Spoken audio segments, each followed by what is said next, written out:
అల్లూరి మారేడుమిల్లిలో భారీ ఎన్కౌంటర్ జరిగింది. పోలీసులు మావోయిస్టుల మధ్య ఎదురు కాల్పులు జరిగాయి. ఈ కాల్పుల్లో మావోయిస్టు అగ్రనేత హిడ్మాతో పాటు 6 మావోయిస్టులు మృతి చెందారు. టైగర్ జోన్ లో కూంబింగ్ ఆపరేషన్ కొనసాగుతోంది. ఎన్కౌంటర్ లో కేంద్ర కమిటీ సభ్యులు జగన్, రమేష్, రవి, అరుణ మృతి చెందినట్లు సమాచారం. రైట్ ఇక అంశానికి సంబంధించి పూర్తి డీటెయిల్స్ మా క్రైమ్ బ్యూరో చీఫ్ మధు అందిస్తారు. మధు, అల్లూరి మారేడుమిల్లిలో అయితే భారీ ఎన్కౌంటర్ జరిగింది. సో ఈ ఎన్కౌంటర్ లోనైతే ఇటు మావోయిస్టు అగ్రనేత హిడ్మాతో పాటు మరికొందరు చనిపోయినట్టుగా తెలుస్తుంది. ఇదైతే మావోయిస్టులకు పెద్ద ఎదురుదెబ్బనే చెప్పాలి. సో అప్డేట్స్ ఏంటి దీనికి సంబంధించి? 6 గంటల నుంచి 7 గంటల మధ్య ఏం జరిగింది, దానికంటే ముందు పోలీసులకు వచ్చినటువంటి సమాచారం ఏంటి, పూర్తిగా కూడా అసలు ఎన్కౌంటర్కి సంబంధించినటువంటి పిన్ టు పిన్ ఇప్పుడు మనమైతే బయట పెట్టబోతున్నాము. అల్లూరి జిల్లా సంబంధించినటువంటి మారేడుమల్లి ఏదైతే ఉందో అక్కడ ఉన్నటువంటి టైగర్ జోన్, ఆ టైగర్ జోన్కు సంబంధించి ఇప్పటికే ఏపీ ఇంటెలిజెన్స్ అధికారులకు, అందులోనూ ఇంటెలిజెన్స్ చీఫ్గా ఉన్నటువంటి లడ్డా టీం ఎవరైతే ఉన్నారో ఆ లడ్డా టీంకి పక్కా సమాచారం వచ్చింది.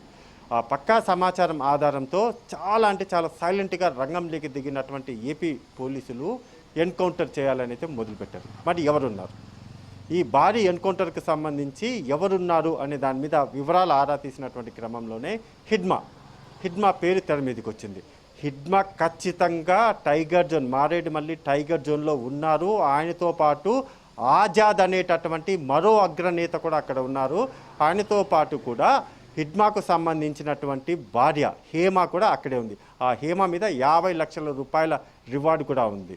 హిడ్మా పైన ₹1 కోటి రివార్డు ఉంది. సో ఈ పక్కా సమాచారం రావడంతో డైరెక్ట్గా ఏపీ ఇంటెలిజెన్స్ చీఫ్ లడ్డానే రంగంలోకి దిగారు. ఆయనే విజయవాడ నుంచి వైజాగ్ వెళ్ళడం, ఆ వైజాగ్లో ఉన్నటువంటి మారేడుమల్లి ప్రాంతానికి వెళ్ళి అక్కడే కూర్చున్నారు. ఇంకా అక్కడ కూర్చొని మొత్తం ఆపరేషన్ అంతటిని కూడా పక్కా ప్లాన్తో మొదలుపెట్టారు. ఒకే ఒక్క గంట అంటే 1 అవర్లో ఉదయం 6 గంటల నుంచి 7 గంటల వరకు మొదలుపెట్టినటువంటి వార్ ఏదైతే ఉందో 2 సైడ్ల నుంచి, అటు మావోయిస్టు పార్టీ నుంచి ఇటు పోలీసుల వైపు నుంచి కూడా వార్ అయితే మొదలైంది. కాల్పులు మొదలైన తరువాత అందులో జరిగినటువంటి ఎదురు కాల్పుల్లో పోలీసుల వైపు నుంచి వెళ్ళినటువంటి తూటాలలో 4 కీలకమైనటువంటి నాయకులతో పాటు హిడ్మా భార్య ఇద్దరు కూడా చనిపోయారు. మిగిలినటువంటి మావోయిస్టులు కొంతమంది అక్కడి నుంచి పారిపోయినట్టుగా సమాచారం అందుతుంది. అయితే రీసెంట్గానే కొద్ది రోజుల క్రితమే హిడ్మా తల్లి ఒక మీడియా ముందుకు వచ్చేసి చాలా ఆమె కన్నీరు పెడుతూ కూడా, ఇకనైనా ఇంటికి రా బిడ్డ, ఇకనైనా నిన్ను చూడాలనుంది, ఇకనైనా లొంగిపో అంటూ కూడా ఆమె కోరింది. రీసెంట్గానే హిడ్మా తల్లి మీడియా ముఖంగా కూడా వచ్చి హిడ్మాను లొంగిపోవాలంటూ కూడా అడిగింది. అప్పట్లో ఛత్తీస్గఢ్ హోంమంత్రి కూడా వెళ్ళాడు, ఆమెను కలిశారు, మాట్లాడారు కూడా. సో అలా జరిగినటువంటి కొన్ని రోజులకే ఈ అతిపెద్ద భారీ ఎన్కౌంటర్ అయితే ఇప్పుడు చోటు చేసుకుంది. అయితే ఇక్కడ ఒకటి ప్రధానంగా కూడా జరిగినటువంటి ఎన్కౌంటర్ ఏదైతే ఉందో, ఈ ఎన్కౌంటర్ ఎర్లీ మార్నింగ్ జరిగినటువంటి ఎన్కౌంటర్లో మావోయిస్టులు అందరూ కూడా తమ పనుల్లో, అంటే ఎర్లీ మార్నింగ్ తెల్లవారుతుంది కాబట్టి అంత అలర్ట్గా లేరు. సో అలర్ట్గా లేనటువంటి టైంలోనే పక్కాగా దెబ్బ కొట్టాలి, పక్కాగా కాల్పులు జరపాలన్నటువంటి పోలీసులు అక్కడ హిడ్మా ఉన్నారు అనేటటువంటి సమాచారంతో ఈసారి ఎక్కడా కూడా మిస్ కాకూడదు. అంటే గతంలో హిడ్మా మీద జరిగినటువంటి అనేక దాడుల్లో కాల్పుల్లో ఆయన తప్పించుకున్నారు.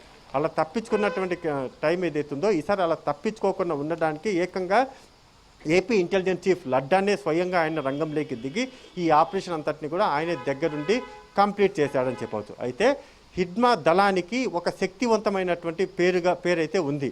ఏదైనా ఒక ఆపరేషన్ చేయాలనుకుంటే, ఎక్కడైనా సరే అది దాడులు చేయాలనుకున్నా, విధ్వంసాలు చేయాలన్నా సరే, హిడ్మాకు సంబంధించినటువంటి టీం ఎవరైతే ఉంటారో ఆ టీం పర్ఫెక్ట్గా ప్లానింగ్ చేశారు. ఆ ప్లాన్ అంతటిని కూడా అమలు అయ్యేలాగా యాక్షన్ టీమును రెడీ చేసేది ఈ హిడ్మానే. సో ఈ హిడ్మా జరిపినటువంటి దాడులు కావచ్చు, వాటన్నిటికీ కూడా వాళ్ళ టీం, అంటే హిడ్మా మామూలుగా జరిగేటటువంటి దాడులు అవన్నీ కూడా వేరు, కానీ హిడ్మా టీం రంగంలోకి దిగింది అంటే, మావోయిస్ట్ అగ్రనేత హిడ్మా ఎవరైతే ఉన్నారో ఆయన టీం రంగంలోకి దిగారు అంటే ఖచ్చితంగా డెఫినెట్గా అతి పెద్ద బాంబ్ బ్లాస్ట్లే జరిగేవి. సో అలానే ఆ టీం కూడా పెరిగింది. అందులో భాగంగానే ఆ టీం మీద అంత స్థాయిలో అంటే ₹1 కోటి పైగా రివార్డ్ అనేది ప్రకటించారు. ఆయన భార్య హేమ ఎవరైతే ఉన్నారో, హిడ్మాకి సంబంధించినటువంటి భార్య హేమ, ఆమె మీద కూడా 50 లక్షల రూపాయల రివార్డు కూడా ఉంది. ఇప్పుడు ప్రస్తుతం ఛత్తీస్గఢ్కి సంబంధించినటువంటి హిడ్మా ఎవరైతే ఉన్నారో అతని పూర్తి పేరు చూసుకుంటే మాత్రం మాధ్వి హిడ్మా. అతని పేరు, ఇంటి పేరుతో సహా చూసుకుంటే మాధ్వి హిడ్మా. ఇతను 25 సంవత్సరాల క్రితమే మావోయిస్టు పార్టీలోకి వెళ్ళిపోయాడు.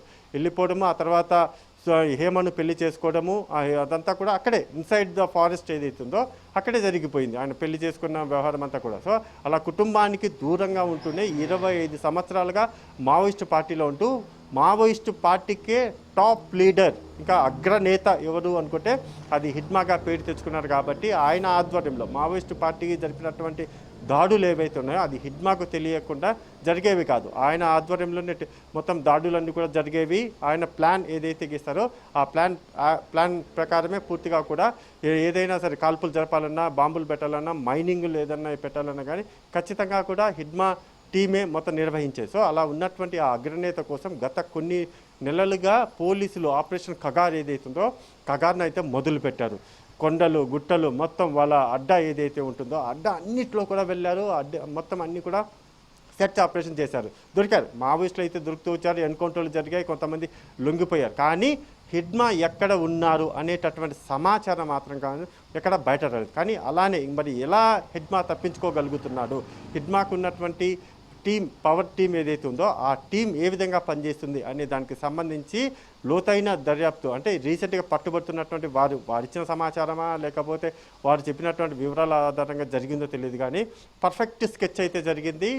నిన్న నుంచి మొదలైనటువంటి ఆపరేషన్ ఏదైతే ఉందో అంటే ఎక్కడా కూడా ఏ మాత్రం చిన్న అనుమానం కూడా రాకుండా లడ్డా ఆధ్వర్యంలో, ఇంటెలిజెన్స్ చీఫ్ లడ్డా ఆధ్వర్యంలో జరిగినటువంటి మొత్తం ఆపరేషన్ అంతా కూడా సక్సెస్ చేశారు.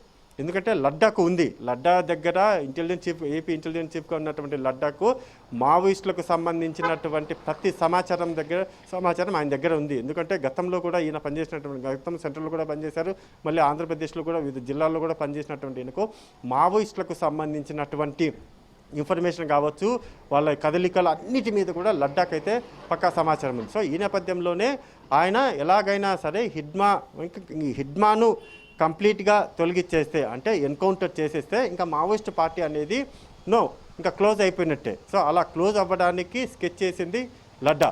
సో లడ్డా టీం ఏదైతే ఉందో లడ్డా టీం రంగంలోకి దిగి ఏ విధంగా అయితే హిడ్మా టీంకి ఎంత శక్తివంతమైనటువంటి పేరుందో అదేవిధంగా లడ్డా కావచ్చు, ఆ లడ్డా టీం కూడా అదే స్థాయిలో పేరుందో. ఆయన టీం రంగంలోకి దిగితే మాత్రం ఖచ్చితంగా గన్ ఫైర్ అవ్వాల్సిందే, టార్గెట్ పెట్టినటువంటి తల పేలాల్సిందే అనేలాగా లడ్డా టీంకి ఉంది పేరు, అందులో ఎటువంటి డౌటు లేదు. ఐపీఎస్ లడ్డా అంటే మాత్రం ఖచ్చితంగా కూడా మావోయిస్టులో కూడా ఒక్కసారిగా అలర్ట్ అవుతారు లడ్డా టీం వస్తున్నారు అంటే. ఆ విధంగా కూడా ప్రస్తుతం లడ్డా టీం చేతుల్లోనే హిడ్మా అయితే పూర్తిగా కూడా క్లోజ్ అయిపోయారని చెప్పవచ్చు. ఇక దీనికి సంబంధించినటువంటి, అంటే హిడ్మాకి సంబంధించి మాధవి హిడ్మా ఎవరైతే ఉన్నారో ఆ హిడ్మాకు సంబంధించినటువంటి అంత్యక్రియలకు ఇంకా వాళ్ళ పూర్తిగా ఛత్తీస్గఢ్ తీసుకెళ్ళిపోతారు. స్వగ్రామం ఏదైతే ఉందో స్వగ్రామాన్ని తీసుకెళ్ళి అక్కడ వాళ్ళ తల్లికే ఈ మృతదేహాన్ని అప్పచెప్పే అవకాశం ఉంది.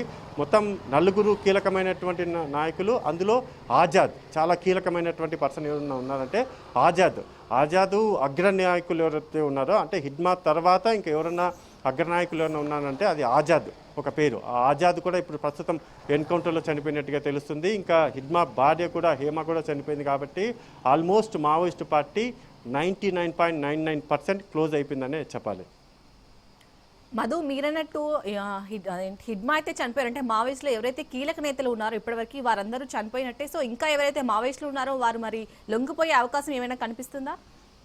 తప్పదు. మావోయిస్టులకు మిగిలినటువంటి మావోయిస్టులు ఎవరైతే ఉన్నారో వాళ్ళు లొంగిపోక తప్పదు. మళ్ళీ మావోయిస్టు పార్టీ పురుడు పోసుకొని మళ్ళీ ఎదగాలి, మళ్ళీ వాళ్ళ ఉనికి ఉంది అని చాటుకోవాలి అనుకుంటే మరో కొన్ని సంవత్సరాల పాటు పట్టే అవకాశం ఉంది. అసలు పట్టే అవకాశం ఉందా లేదా అనేది కూడా చెప్పలేం. కానీ ఇప్పటి వరకు రైట్ నౌ ఇప్పుడున్నటువంటి టైం ప్రకారం చూసుకుంటే మాత్రం మావోయిస్ట్ పార్టీ ఆల్మోస్ట్ క్లోజ్ అయిపోయింది. ఇంకా మావోయిస్ట్ అనేటటువంటి పేరు ఇక పైన పుస్తకాలలోనో లేకపోతే అప్పుడప్పుడు ఎక్కడైనా చెప్పుకోవడానికి ఉంటుంది అనేలాగైతే ఇప్పుడున్నటువంటి అమిత్ షా గవర్నమెంట్ ఏదైతే ఉన్నారో పూర్తిగా కూడా క్లోజ్ చేసి పడేశారు. ఇంకా ఎక్కడ కూడా మావోయిస్టులు కనిపించరు అనే విధంగా కూడా వాళ్ళ ఆపరేషన్ కాగారిని అయితే సక్సెస్ఫుల్గా కంప్లీట్ చేసేశారు. ఇంకా 99% అయిపోయింది.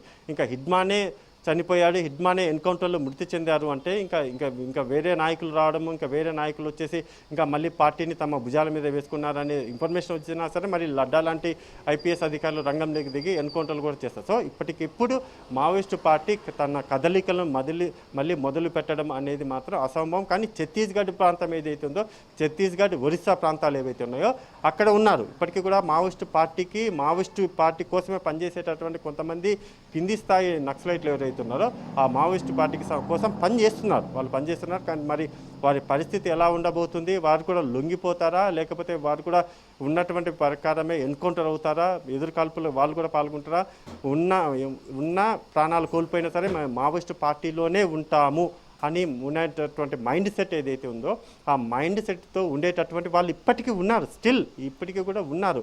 వాళ్ళు ఏమాత్రం కూడా మళ్ళీ కమ్బ్యాక్ అనే విధంగా కూడా ఇంటికి వెళ్ళడాలు, మళ్ళీ సాధారణ లైఫ్ చూసుకోవాలి అనుకునేటటువంటి వాళ్ళు మాత్రము తక్కువ మంది. కానీ ఎక్కువ మంది మాత్రం లొంగిపోతున్నారు.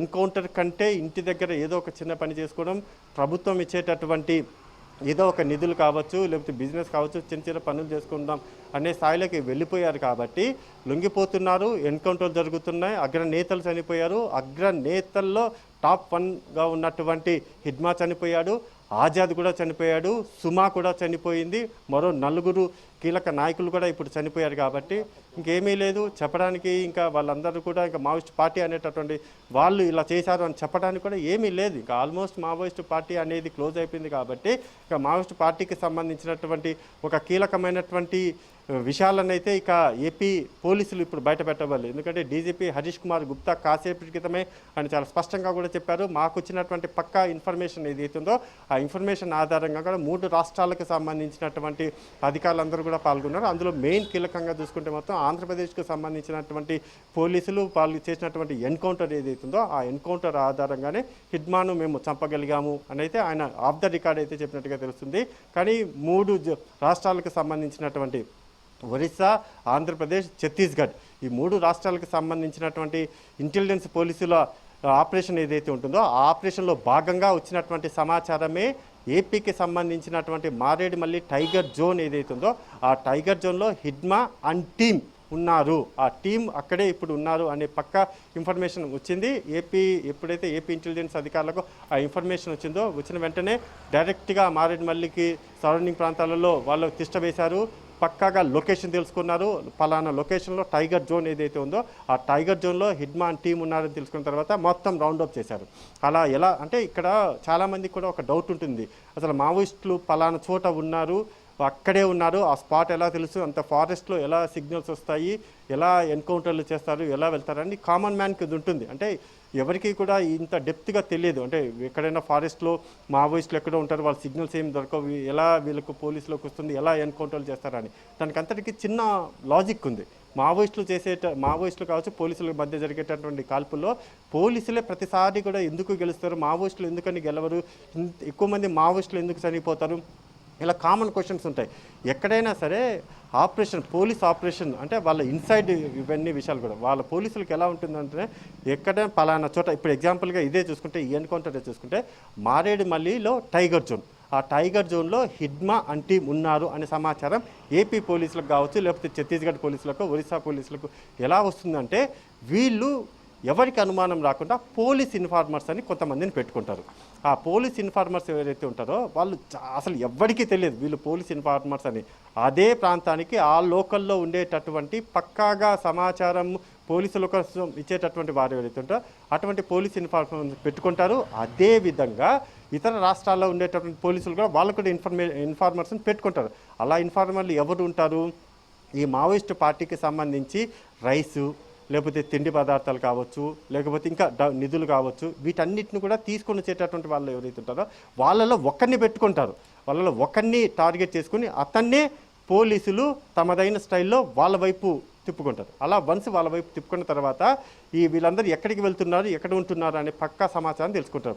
వన్స్ తెలుసుకున్న తర్వాత కొన్ని శాటిలైట్ మ్యాప్స్ ఉంటాయి, ఆ శాటిలైట్ మ్యాప్ ద్వారా ఈ మొత్తం ఆపరేషన్స్ అన్నీ కూడా మొదలు పెడతారు. చివరికి ఈ విధంగా ఎన్కౌంటర్ ద్వారా అయితే కంప్లీట్ చేస్తారు. Right, thank you Madhu.